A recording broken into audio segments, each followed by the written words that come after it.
প্রতিবেশী দেশ ভারতের সাথে বাংলাদেশের সম্পর্ক এখন তলানিতে। দীর্ঘ সময় ধরে ভারতের সাথে সম্পর্কের টানাপোড়েন চলছে।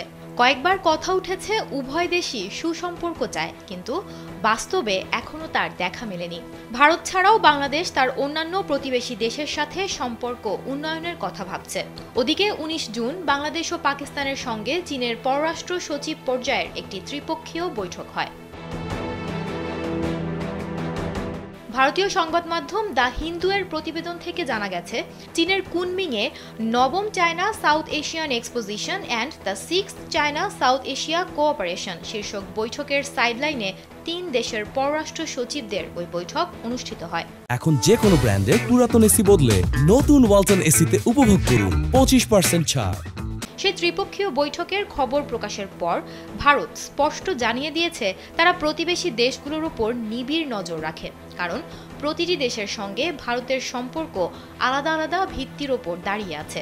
বাংলাদেশ সম্পর্কেও মন্তব্য করেছে ভারতীয় পররাষ্ট্র সচিব। তিনি বলেছেন, পারস্পরিক লাভজনক সংলাপের অনুকূল পরিবেশে বাংলাদেশের সঙ্গে সব বিষয়ে আলোচনায় প্রস্তুত ভারত। বিশেষ করে গঙ্গা নদী সহ দুই দেশের মধ্যে প্রবাহিত ৫৪টি নদীর পানি ভাগাভাগি নিয়ে আলোচনার জন্য যৌথ নদী কমিশন জেআরসি সক্রিয় আছে।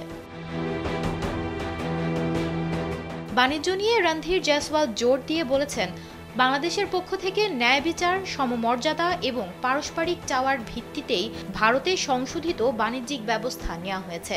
রণধীর জয়সওয়াল আরও জানান, বাংলাদেশের পক্ষ থেকে দীর্ঘদিন ধরে ঝুলে থাকা এসব বিষয়ের সমাধানের অপেক্ষায় রয়েছে ভারত। তিনি উল্লেখ করেন যে এই বিষয়গুলো নিয়ে অতীতেও বহুবার গঠনমূলক বৈঠক হয়েছে, এমনকি সচিব পর্যায়েও আলোচনা হয়েছে।